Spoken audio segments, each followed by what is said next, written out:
প্রিয় শ্রোতা বন্ধু, বেদ পাঠশালা অনুষ্ঠানে আপনাকে স্বাগত জানাই। এখন আমরা তিনজন মহান ব্যক্তির বিষয় দেখব এবং তারা হলেন আব্রাহাম, যাকব এবং যোসেফ। আপনাকে আরেকবার ধন্যবাদ জানাই আমাদের এই বাইবেল অধ্যয়ন কার্যক্রমে যোগ দেওয়ার জন্য, কারণ এই অনুষ্ঠানে আপনার উপস্থিতি আমার কাছে প্রকৃতই সম্মানের বিষয়। কিছুদিন আগে একটি পত্রিকার সম্পাদক সিদ্ধান্ত নিয়েছিলেন যে তার পত্রিকায় তিনি সাধারণ মানুষের মতামত ছাপাবেন, যে তাদের এই পত্রিকা কেমন লাগে, যেন আরও বেশি করে মানুষ এই পত্রিকা পড়ে। মানুষ সর্বদা মানুষের প্রতি আগ্রহী এবং সেই কারণেই এই পত্রিকার সম্পাদক সাধারণ মানুষের মতামত ছাপানোর এই সিদ্ধান্ত নিয়েছিলেন। ঈশ্বর জানতেন যে মানুষ সর্বদা মানুষের প্রতি আগ্রহী এবং ইহা কথোপকথনের সম্পর্ক স্থাপনের একটা সুন্দর উপায়। আদি পুস্তকে ঈশ্বর খুবই সতর্কতার সঙ্গে বিভিন্ন বিষয়ের জন্য জায়গা বরাদ্দ করেছিলেন। এখানে লক্ষ্য করুন তিনি কতটা জায়গায় মহান বাইবেল ব্যক্তিদের বর্ণনার জন্য দিয়েছেন। তিনি ইহা করেছেন কারণ তিনি কিছু বিষয় বর্ণনা করতে চান, সেগুলি কেমন ছিল এবং আজকের দিনে আমাদের কাছে সেগুলি কি অর্থ বহন করে। বিশ্বাস হলো খুব গুরুত্বপূর্ণ একটি বিষয়। নতুন নিয়মে আমরা যাকে বিশ্বাস বিষয়ক অধ্যায় বলে থাকি, সেই ইব্রিয় পুস্তকের 11 অধ্যায় অনুযায়ী বিশ্বাস ছাড়া ঈশ্বরকে খুশি করা যায় না এবং বিশ্বাস ব্যতি রেখে কেউই ঈশ্বরের কাছে আসতে পারে না। ঈশ্বর সবসময় চান যেন আমরা তার কাছে যাই। তিনি চান যেন আমরা তাকে খুশি করার চেষ্টা করি। তাই তিনি চান যেন আমরা বিশ্বাস বিষয়ে জানি এবং বুঝি। আমরা কখনোই বিশ্বাস বিনা পরিত্রাণ পেতে পারি না। সুতরাং বিশ্বাস খুবই গুরুত্বপূর্ণ, কারণ পবিত্র শাস্ত্র অনুযায়ী বিশ্বাস ছাড়া পরিত্রাণ লাভ করা অসম্ভব। যেহেতু বিশ্বাস এত গুরুত্বপূর্ণ এবং ঈশ্বর চান যেন আমরা বিশ্বাস সম্পর্কে বুঝি, তাই তিনি আমাদেরকে তার দাস আব্রাহামের কাহিনী বর্ণনা করেছেন। আব্রাহাম একজন অতীব সুন্দর বাইবেল ব্যক্তিত্ব। নতুন নিয়মে আব্রাহামের বিষয় অন্যান্য বাইবেল ব্যক্তিদের থেকে অনেক বেশি উল্লেখিত আছে। নতুন নিয়মে যেখানেই বিশ্বাস বিষয়ে বলা আছে, সেখানেই অন্য কোনো কথা বলার পূর্বে আব্রাহামের বিষয়ে উল্লেখ করা হয়েছে। নতুন নিয়ম বলে যে যদি আমরা বিশ্বাস সম্পর্কে বুঝতে চাই, তাহলে আমাদের সর্বপ্রথমে আব্রাহামের সম্পর্কে বুঝতে হবে। আব্রাহামকে আমরা বিশ্বাসের চলমান সংজ্ঞা বলতে পারি। যখন আমরা আদি পুস্তকের 11 অধ্যায় শেষে এবং 12 অধ্যায়ের শুরুতে এই মানুষটির সঙ্গে পরিচিত হই, তখন তার নাম ছিল অব্রাম। এই অব্রাম নামের অর্থ হলো অনেক সন্তানের পিতা।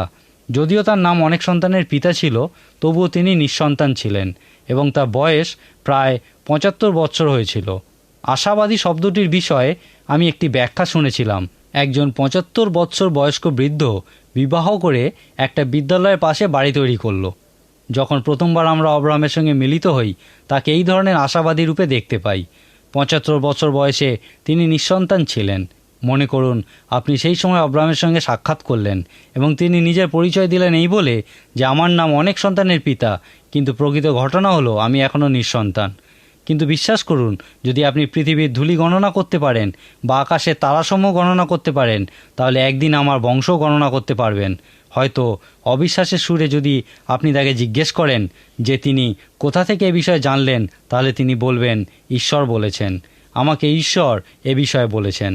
পরবর্তী সময় যখন তিনি প্রায় 90 বছর বয়স্ক, তখন ঈশ্বর তার নাম পরিবর্তন করেছিলেন। যদিও তখনও তার কোনো সন্তান হয়নি, কিন্তু ঈশ্বর তার নাম অব্রাম থেকে পরিবর্তন করে আব্রাহাম করেছিলেন, যার অর্থ বহু বংশের পিতা, অন্য অর্থে বহু জাতির পিতা। এখন যদি আপনি আবার আব্রাহামের সঙ্গে সাক্ষাৎ করতেন, তাহলে এবারও তিনি সেই একই কথা বলতেন যে যদিও আমার এখনও কোনো সন্তান নেই, কিন্তু একদিন পৃথিবীর ধূলির ন্যায়, আকাশের তারার ন্যায় আমার বংশবৃদ্ধি হবে। তিনি বছরের পর বছর এই বিশ্বাসে অটল ছিলেন। আদি পুস্তকে একটি পদ লেখা আছে যা নতুন নিয়মে রোমীয় পুস্তকের 4 অধ্যায়ে উল্লেখ করা হয়েছে এবং ইহা আব্রাহামের জীবনের একটা পূর্ণ চিত্র প্রদর্শন করে। এখানে লেখা আছে, আব্রাহাম ঈশ্বরে বিশ্বাস করিলেন এবং তাহা তাহার পক্ষে ধার্মিকতা বলিয়া গণ্য হইল। এই কারণেই আমরা আব্রাহামকে বিশ্বাসের চলমান সংজ্ঞা বলে থাকি। যখন আমরা পবিত্র শাস্ত্র থেকে এই ধরনের কোনো বাইবেল ব্যক্তিত্বের কথা পড়ি বা তার কাহিনী অধ্যয়ন করি, তখন ওই কাহিনীর 2টি দিক আমরা আলোচনা করি। প্রথমত আমরা দেখি সেই কাহিনীতে ঈশ্বরের দিক, তারপর আমরা অপর দিকটি দেখি যাকে সেই কাহিনীতে মানুষের দিক বলা হয়। ইহা একটা পয়সার 2টি দিকের মতো।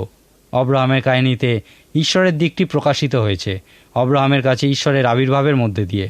প্রায় 8 বার ঈশ্বর আব্রাহামের কাছে এসেছিলেন বা তার সঙ্গে কথা বলেছিলেন। আমি বিশ্বাস করি যে পবিত্র শাস্ত্রে যখন ঈশ্বরের আবির্ভাব বিষয়ে উল্লেখ করা হয় তখন ইহা মানুষের সঙ্গে ঈশ্বরের কথোপকথন বুঝায়, যেমন আমরা আদিপুস্তকের 3 অধ্যায় দেখেছি। তাছাড়া ঈশ্বর আমাদের সৃষ্টিকর্তা, তার পক্ষে আমাদেরকে কিছু জানানো মোটেই অসম্ভব নয়। ইহাই হলো আব্রাহামের কাছে ঈশ্বরের আবির্ভাব, এবং প্রায় 8 বার ইহা ঘটেছিল। যদি আপনি এই কাহিনীর বিশ্বাসের দিকটি দেখতে চান, তাহলে আপনাকে আব্রাহামের কাছে ঈশ্বরের আবির্ভাব বিষয়ে অধ্যয়ন করতে হবে। যদি ঈশ্বর সেই ঝোপটিকে বিনষ্ট না করে না জ্বালাতেন, তাহলে সেই মানুষটি, যার নাম মসিহ, তিনি কৌতূহলীও হতেন না যে ঝোপটি জ্বলছে কিন্তু বিনষ্ট হচ্ছে না কেন, এবং আমরাও প্রভুর দাস মসির মতো মহান ব্যক্তির দেখা পেতাম না। ঈশ্বর সর্বদা মানুষের সঙ্গে সম্পর্কে স্থাপনের সূত্রপাত করেন।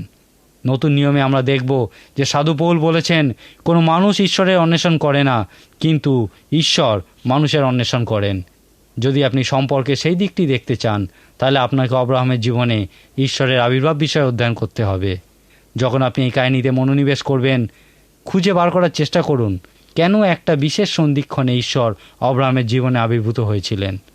ঈশ্বর কেন অনুভব করেছিলেন যে এই বিশেষ সন্ধিক্ষণে আব্রাহামের জীবনে তার আবির্ভাবের প্রয়োজন আছে। আব্রাহামের জীবনে ঈশ্বরের আবির্ভাবের ঘটনা আপনাকে সম্পর্কের ঈশ্বরজনিত দিকটি বুঝতে সাহায্য করবে।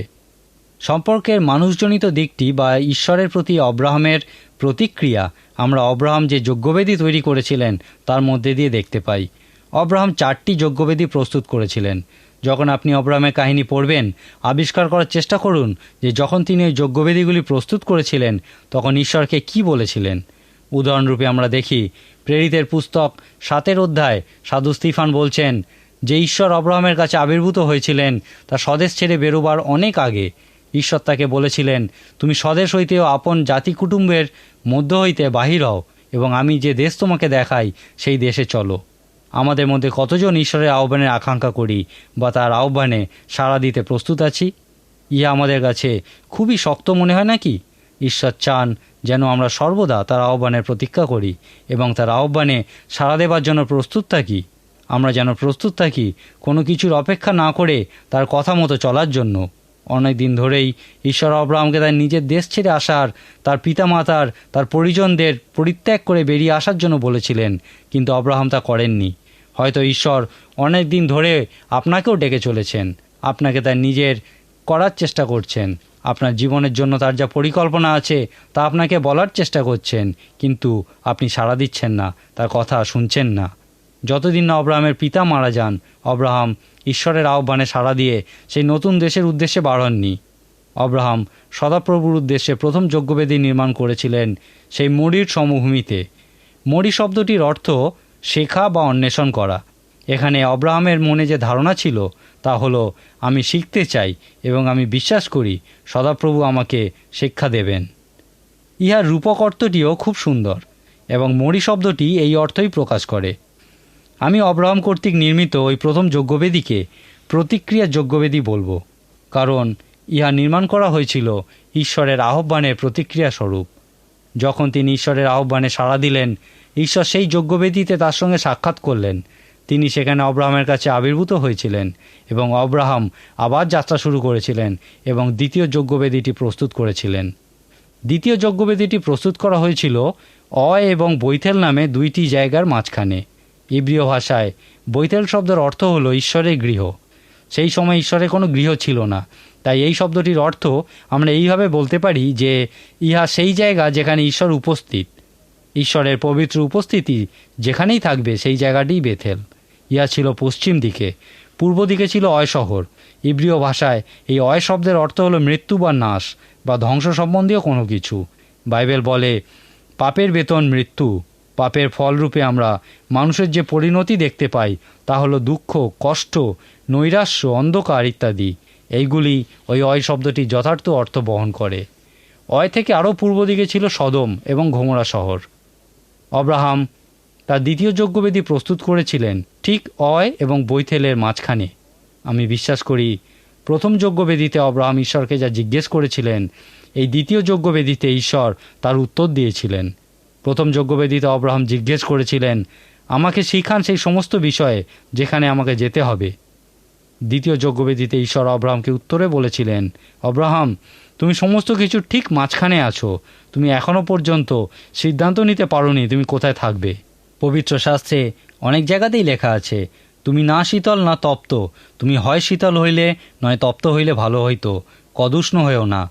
এলীয় ভাওবাদী ঈশ্বরের লোকেদের এই প্রশ্নই করেছিলেন, আর কতদিন তোমরা দোটানায় থাকবে, কতদিন তোমরা দুইটি ভিন্ন মতের মাঝখানে ক্ষতবিক্ষত হবে। যদি সদাপ্রভু ঈশ্বর হন তাহলে তার অনুসরণ করো, যদি মনে করো বালদেব ঈশ্বর তাহলে তার অনুসরণ করো।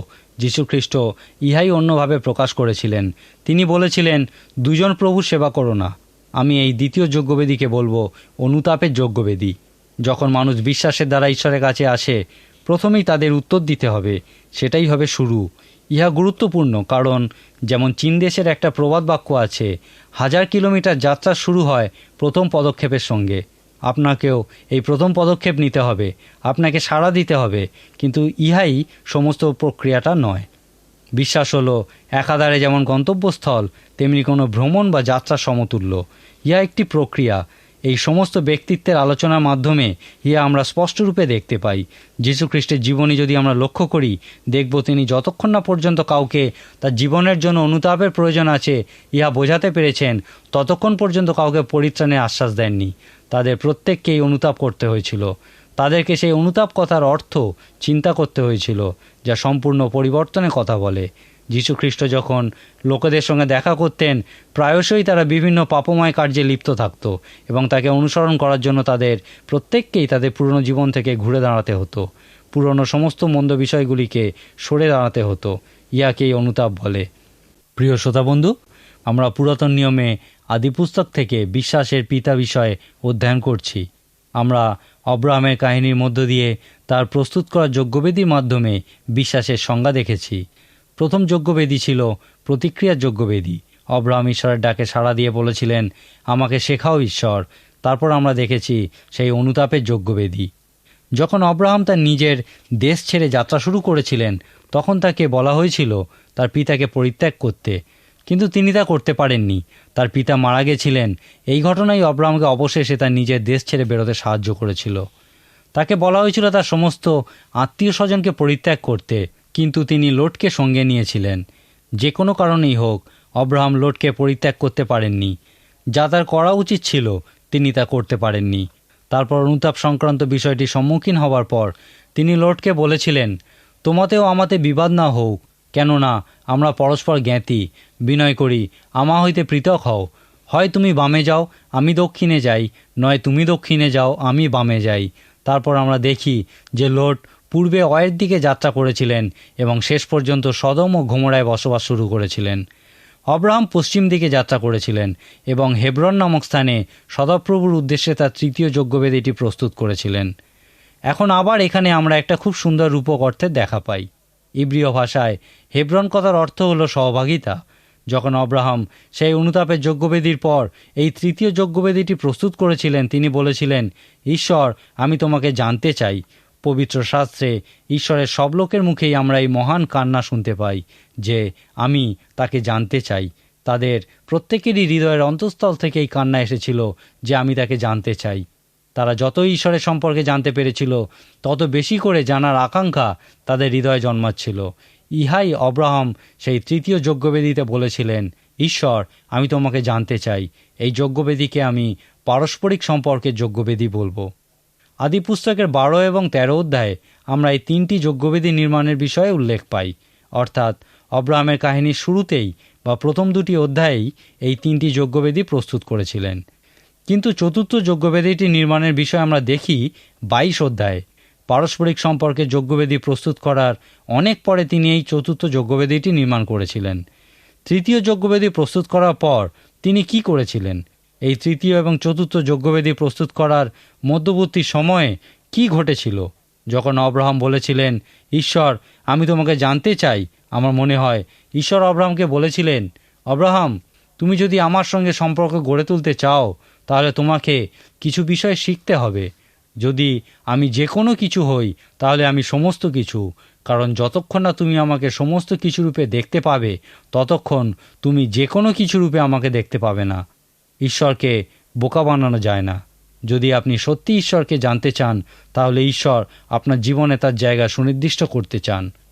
অব্রাহামের জীবনে আরও অনেক মানুষ ছিলেন, যেমন লোট এমন একজন মানুষের চিত্র প্রদর্শন করে যাকে আমরা আমাদের জীবনে জায়গা দিলেও ঈশ্বর তা চান না। অনেক সময় আমাদের জীবনে দুঃখ আসে, সমস্যা আসে, কারণ আমরা হয়তো এমন কাউকে আমাদের জীবনে জায়গা দিয়েছি যাকে ঈশ্বর কখনোই আমাদের জীবনে রাখতে চান না। আদি পুস্তকের 16 অধ্যায়ে আমরা দেখি যে তার স্ত্রী সারার পরামর্শে অব্রাহাম তাদের মিশরীয় দাসী হাগারের মাধ্যমে একটা সন্তান লাভ করেছিলেন। তিনি তার স্ত্রীর কথা শুনেছিলেন, যেমন আদম আপন স্ত্রীর কথা শুনেছিলেন। সেই সন্তান হলো ইসমাইল, যিনি আরবীয়দের পিতারূপে পরিচিত। এখন আরবীয় এবং ইহুদি উভয়ই সেই পবিত্র ভূমিতে বসবাস করছে এবং আমরা প্রত্যেকেই তাদের মধ্যেকার তিক্ততা সম্পর্কে অবহিত আছি। এখানে আমরা ইসমাইলকে একটা দৃষ্টান্ত রূপে দেখি। সর্বোৎকৃষ্টতার সবথেকে বড় শত্রু হচ্ছে উৎকৃষ্টতা। আমাদের জীবনের জন্য ঈশ্বরের পরিকল্পনা প্রসূত সর্বোৎকৃষ্ট বিষয়ের সবথেকে বড় শত্রু হল সাধারণ ভালো কিছু বিষয়। আমাদের জীবনে ঈশ্বরের ইচ্ছা পূর্ণ করা থেকে দূরে রাখতে শয়তান সর্বদা চেষ্টা করে। যদি ঈশ্বর চান যেন আপনি একজন ডাক্তার রূপে তার সেবা কাজ করুন, তাহলে শয়তান আপনাকে এই বলে লোভ দেখাবে যে তুমি জানো যে তুমি একজন ভালো চিকিৎসক, তাহলে ওই ঈশ্বরের সেবা কাজে তোমার প্রতিভা নষ্ট না করে কোনো বড় শহরে ডাক্তারি করো, সেখানেও তো ডাক্তারের প্রয়োজন আছে। এইভাবেই শয়তান কাজ করে। ইহাই তার কৌশল। আমাদের জীবনের জন্য ঈশ্বর যা সর্বোৎকৃষ্ট মনে করেন সেই বিষয় থেকে দূরে সরিয়ে রাখতে শয়তান সর্বদা কোনো সাধারণ ভালো বিষয়ের মাধ্যমে আমাদের প্রলোভন দেখায়। এমন নয় যে শয়তান কোনো ভয়ঙ্কর বিষয়ের দ্বারা আমাদের ঈশ্বরের থেকে দূরে সরিয়ে রাখে। ইসমাইল এই চিত্রই প্রদর্শন করেন। তিনি আমাদের জীবনে ভালো লোকেদের চিত্র প্রদর্শন করেন, কিন্তু তা আমাদের জন্য সর্বোৎকৃষ্ট নয়। আদি পুস্তকের 16 অধ্যায়ে যখন ইসমাইল জন্মগ্রহণ করেছিলেন, ঈশ্বর আবার অব্রাহামের নিকট আবির্ভূত হয়েছিলেন। কেন তিনি ওই সন্ধিক্ষণে আবির্ভূত হয়েছিলেন? ঈশ্বর অব্রাহামকে বলেছিলেন, আমি সর্বশক্তিমান ঈশ্বর, তুমি আমার সাক্ষাতে গমনাগমন করিয়া সিদ্ধ হও। এখানে তিনি অব্রাহামকে বলতে চেয়েছিলেন, অব্রাহাম, আমার পরিকল্পনা হলো তুমি সন্তান লাভ করবে তোমার স্ত্রী সারার মধ্যে দিয়ে, হাগারের মধ্যে দিয়ে না। অব্রাহামের জীবনে সারা একটা ভিন্ন ধরনের সমস্যার সৃষ্টি করেছিলেন। সারা সেই সমস্ত মানুষদের চিত্র প্রদর্শন করেন যাদের ঈশ্বর আমাদের জীবনে জায়গা দিয়েছেন এবং আমরা তাদেরকে স্বীকার করতে প্রত্যাখ্যান করি। কতজন স্বামী বা স্ত্রী তাদের স্ত্রী বা স্বামীকে মেনে নেয়?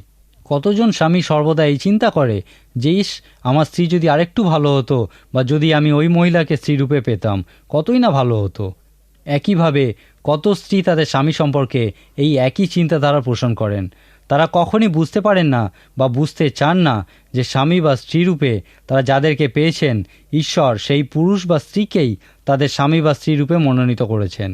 ঈশ্বর আপনার জীবনে স্বামী বা স্ত্রীর নির্বাচনও তার পরিকল্পনার অন্তর্গত করেছেন। সারার জন্য ঈশ্বর অব্রাহামকে 2 বার দর্শন দিয়েছিলেন। তিনি অব্রাহামকে দর্শন দিয়ে বলেছিলেন, অব্রাহাম, সারার মধ্যে দিয়েই তোমার বংশবৃদ্ধি হবে, আর আমি তার নাম পরিবর্তন করব। আমি তার নাম সারি থেকে পরিবর্তন করে সারা রাখব, আর তুমিও তাকে সারা নামেই ডাকবে। সারি কথার অর্থ অনুবাদ করলে দাঁড়ায় কলহপ্রিয়। এক কলহপ্রিয় মানুষ হলো সেই মানুষ যে সর্বদা সমস্ত কিছুর বিপক্ষে যায়। রাজা সলোমন বলেছিলেন, ভারী বৃষ্টির দিনে অবিরত বিন্দুপাত আর বিবাদিনী স্ত্রী ওই উভয়ই সমান। সারা ওই রকম একজন কলহপ্রিয় মহিলা ছিলেন এবং অব্রাহাম তার সঙ্গে দীর্ঘকাল বাস করেছিলেন। ঈশ্বর তাকে দর্শন দিয়ে বলেছিলেন, আমি তার নাম পরিবর্তন করে রানী রাখব। আমি তাকে আশীর্বাদ করব, তাহাতে সে জাতিগণের আদি মাতা হবে, তাহা হইতে লোকবৃন্দের রাজগণ উৎপন্ন হবে। এই কথা শোনার পর বাইবেল বলে, অব্রাহাম উপুর হইয়া পড়িয়া হাসিলেন। তিনি অবশেষে যদিও বিশ্বাস করেছিলেন যে তিনি ঈশ্বরের পরিকল্পনার অন্তর্গত, এবং তিনি আরও বিশ্বাস করেছিলেন যে ঈশ্বর তার মধ্যে সমস্ত কিছু করতে পারেন, কিন্তু তিনি বিশ্বাস করতে পারেননি যে ঈশ্বর সারাকে তার পরিকল্পনার অন্তর্গত করেছেন। এখানে আমরা লক্ষ্য করি যে অব্রাহাম কতগুলি বিকল্প ব্যবস্থার প্রস্তাব করেছিলেন। লোটকে তিনি একজন বিকল্প রূপে দেখাতে চেয়েছিলেন। যদি লোট তার উত্তরাধিকারী হতো তাহলে সারার আর দরকার পড়ত না, তাই তিনি লোটকে তার উত্তরাধিকারী করার প্রস্তাব দিয়েছিলেন, এবং তারপর তিনি ইসমাইলকেও তার উত্তরাধিকারী করার প্রস্তাব দিয়েছিলেন। এইভাবে তিনি প্রত্যেক সময় সারাকে উপেক্ষা করেছিলেন। কিন্তু ঈশ্বর খুবই স্পষ্টরূপে তাকে বলেছিলেন যে তার উত্তরাধিকারী সারার মাধ্যমেই জন্মাবে। যখন তিনি ইহা সারাকে জানিয়েছিলেন তখন সারাও হেসেছিলেন। অবশেষে অব্রাহামের যখন 100 বছর বয়স এবং সারার 90 বছর বয়স, তখন তাদের একটি পুত্র সন্তান জন্মেছিল। ঈশ্বর তাদেরকে এই সন্তানের নাম ইসাহাক রাখতে বলেছিলেন, ইব্রীয় ভাষায় যার অর্থ হাস্য। ঈশ্বর কখনো চাননি যে এই সমস্ত বিশ্বাসে প্রবাদ পুরুষেরা ভুলে যাক যে যখন ঈশ্বর তাদেরকে বলেছিলেন তিনি কি করতে চলেছেন, তখন তারা সেই কথা শুনে হেসেছিলেন। একটু চিন্তা করে দেখুন, যতবার তারা ইসাহাকের, যার অর্থ হাস্য, তার নাম ধরে ডেকেছিলেন, ততবার তাদের মনে পড়ে গেছিল যে তারা ঈশ্বরের পরিকল্পনা শুনে হেসেছিলেন। শেষ পর্যন্ত অব্রাহাম সদাপ্রভুর উদ্দেশ্যে তার চতুর্থ যজ্ঞবেদীটি প্রস্তুত করেছিলেন। ইহাই হল সবথেকে গুরুত্বপূর্ণ যজ্ঞবেদী। তিনি এই যজ্ঞবেদী মরিয়া দেশের একটি পর্বতের উপরে প্রস্তুত করেছিলেন। মরিয়া কথার অর্থ হল সদাপ্রভু যোগাইবেন। তৃতীয় যজ্ঞবেদী পর্যন্ত অব্রাহাম নিজেই যজ্ঞবেদী প্রস্তুত করার স্থান নির্বাচন করতেন এবং উৎসর্গ করার জন্য বলিও নিজেই ঠিক করতেন। কিন্তু এই চতুর্থ যজ্ঞবেদীটি ছিল সম্পূর্ণ ভিন্ন ধরনের। এক্ষেত্রে ঈশ্বর স্থান নির্বাচন করেছিলেন এবং উৎসর্গের বলি নির্বাচনও তিনিই করেছিলেন। আপনি কি জানেন ঈশ্বর উৎসর্গের জন্য বলিরূপে কি নির্বাচন করেছিলেন? তিনি অব্রাহামের সেই বহু প্রতীক্ষিত সন্তান ইসাহাককে বলিরূপে নির্বাচিত করেছিলেন। ঈশ্বর বলেছিলেন, আমি তাকে চাই। তাই অব্রাহাম সেই পর্বতে উঠলেন এবং ইসাহাককে বলিরূপে উৎসর্গের সমস্ত ব্যবস্থা সম্পন্ন করলেন। এখন এই চিন্তা করবেন না যে অব্রাহাম তার সন্তানের বলি উৎসর্গ করেছিলেন, কারণ ঈশ্বরের ইচ্ছাও তা ছিল না। ওই পর্বতে অব্রাহাম ইসাহাককে উৎসর্গ করেননি, কিন্তু সেখানে তিনি নিজেকে উৎসর্গ করেছিলেন। এই চতুর্থ যজ্ঞবেদীকে আমি সমর্পণের যজ্ঞবেদী বা বাস্তবতার যজ্ঞবেদী বলবো। আপনি নিশ্চয়ই এই কাহিনী জানেন। অব্রাহাম ইসাহাককে নিয়ে সেই পর্বতে ওঠার আগে তার দাসদের বলেছিলেন, তোমরা এই স্থানে পর্বতের সহিত থাকো, আমিও যুবক, আমরা ওই স্থানে গিয়ে প্রণিপাত করে পরে তোমাদের কাছে ফিরে আসব। অব্রাহামের দৃঢ় বিশ্বাস ছিল যে তারা দুজনেই ফিরে আসবেন। ইব্রীয় পুস্তকের 11 অধ্যায় আমাদেরকে বলে যে অব্রাহাম বিশ্বাস করতেন যদি তিনি ইসাহাককে বলিরূপে উৎসর্গ করতেন, ঈশ্বর তাকে মৃত্যু থেকে জীবন দিতেন। অব্রাহামের বিশ্বাস এত দৃঢ় ছিল। বাইবেল বলে ওই সময় ইসাহাকের বদলে ঈশ্বর অব্রাহামকে একটি মেষ জুগিয়ে দিয়েছিলেন বলি উৎসর্গ করার জন্য। অব্রাহাম ওই স্থানের নাম রেখেছিলেন জিহোবা জিরি, ইব্রীয় ভাষায় যার অর্থ হয় সদাপ্রভু যোগাইবেন। এখানে আমরা যে রূপক অর্থটি দেখি সেটিও খুব সুন্দর। যখন আপনি ঈশ্বরকে স্থান নির্বাচনের সুযোগ দেন, উৎসর্গে বলি নির্বাচনের সুযোগ দেন, তখন আপনি ঈশ্বরকে স্বীকার করেন, প্রমাণ করেন এবং ঈশ্বর আপনাকে স্বীকার করেন ও প্রমাণ করেন। কিভাবে আপনি আপনার বিশ্বাস প্রমাণ করবেন? সেই পর্বতের উপরে সম্পূর্ণ সমর্পণের মাধ্যমে আপনি আপনার বিশ্বাস প্রমাণ করতে পারেন। ঈশ্বর তার লোকেদের বিশ্বাস তাদের জীবনের সম্পূর্ণ সমর্পণের মাধ্যমে প্রমাণ করেন। বাইবেলের সমগ্র উপদেশমালা মাত্র 2টি শব্দে প্রকাশ করা যায়। সেই শব্দ দুটি হল সর্বপ্রথমে ঈশ্বর। নতুন নিয়মে আমরা দেখি যে যীশু খ্রিস্টই ঈশ্বর বা সর্বপ্রথমে ঈশ্বর, ইয়া কেউ বলতে পারে না যতক্ষণ না পবিত্র আত্মা তাদেরকে এই বিষয়ে জ্ঞাত করেন। যদি কারুর আত্মিক অভিজ্ঞতা না থাকে তাহলে ঈশ্বরকে সর্বপ্রথমে স্থান দেওয়া তার পক্ষে শুধু জটিলই না, কিন্তু অসম্ভব। যদি আপনি নতুন জন্ম প্রাপ্ত হন, শুধুমাত্র তাহলেই ঈশ্বরের সঙ্গে আপনি সেই পবিত্র সহভাগিতায় আসতে পারবেন, তাকে সর্বপ্রথমে স্থান দিতে পারবেন এবং যীশু খ্রিস্টের প্রভুত্ব দেখতে পাবেন এবং সেখানে প্রবেশ করতে পারবেন। অব্রাহাম যখন সেই পর্বতে চতুর্থ যজ্ঞবেদীটি প্রস্তুত করেছিলেন, তখন তার সঙ্গে এই একই ঘটনা ঘটেছিল। আজকে আমার সময় এখানেই শেষ। এখানে আজকে আমরা দেখলাম সেই প্রতিক্রিয়ার যজ্ঞবেদী, অনুতাপের যজ্ঞবেদী, সেই পারস্পরিক সম্পর্কের যজ্ঞবেদী এবং সমর্পণের যজ্ঞবেদী। আসুন আমাদের প্রত্যেকেই আজকে অব্রাহামের জীবন থেকে সে বিশ্বাসের সঙ্গে ঈশ্বরের ডাকে সাড়া দেওয়ার বিষয় শিক্ষা লাভ করি। ঈশ্বর আপনার মঙ্গল করুন।